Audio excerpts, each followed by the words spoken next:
As I said at the start of the show, one of the things that investors love to do is get ahead of the race. And there's been a really interesting report that's been published that I want to talk about now, published by Propertyology, about what baby boomers are doing. And we know there's a huge number of them, but it's interesting to note that they could just be looking at some of the regional areas around Australia. Let's talk more about this. The author of the report, Simon Pressley from Propertyology, joins me. Simon, thanks again for your time. Always a pleasure, Kevin. Sad and almost poor baby boomers going to reignite that regional property market. Well, I'll ask you to tell us where those areas are firstly, but how did you reach this conclusion, Simon?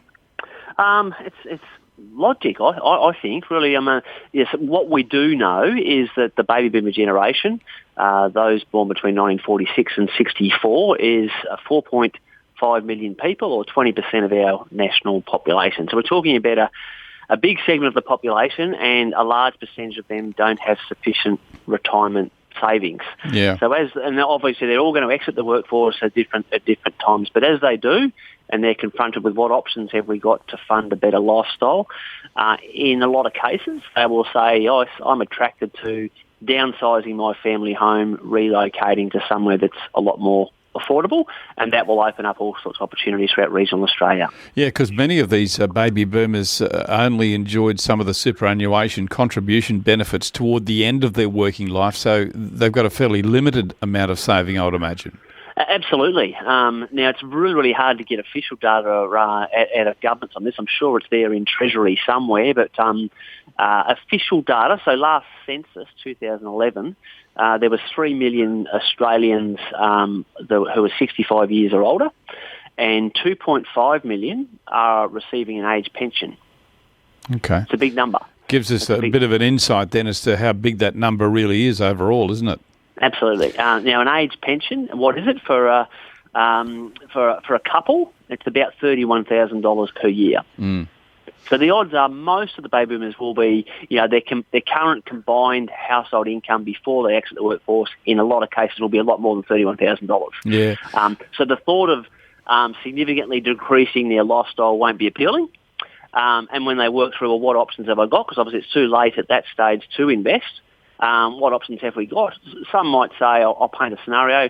I've got an $800,000 family home, 4 bedrooms, the kids have moved out.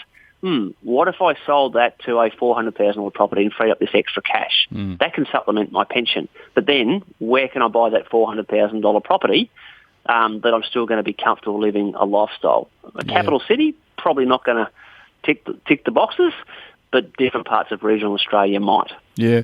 Well, some of the areas that you've identified, and I want to quickly run through them now if we may, they're pretty attractive areas. Like if you look in New South Wales, I think you've picked Coffs Harbour and Port Macquarie at the top of the list there.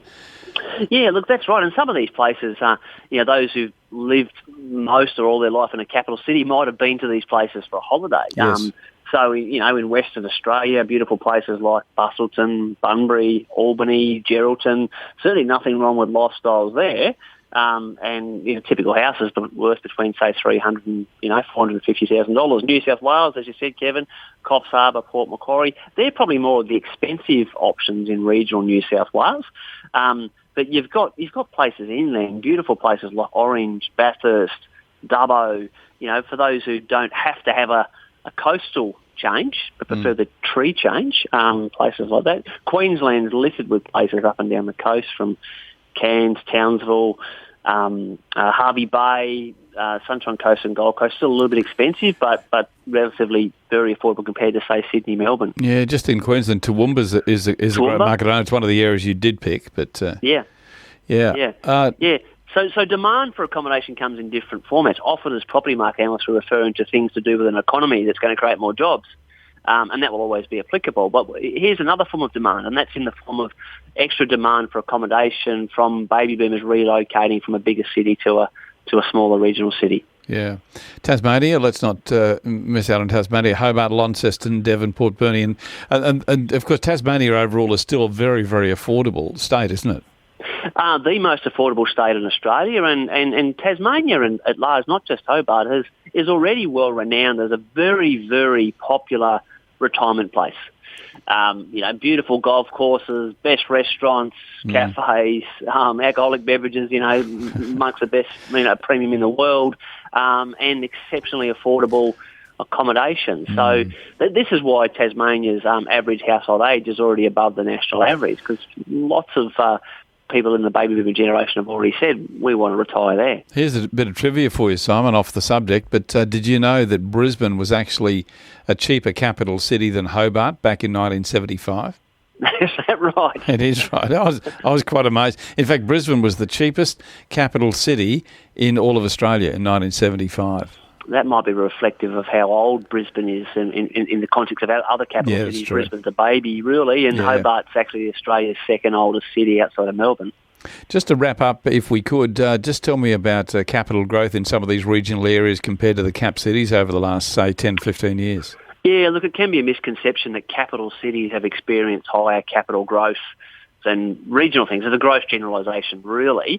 If we took snapshot windows of 5-year blocks, there will be times we can say capital cities did better than regions, and there'll be other times when we say the regions smashed the capital cities. But over the last 15 years, if we look at it at an average annual rate of growth, most of the best performing locations throughout Australia are regional locations, not capital cities.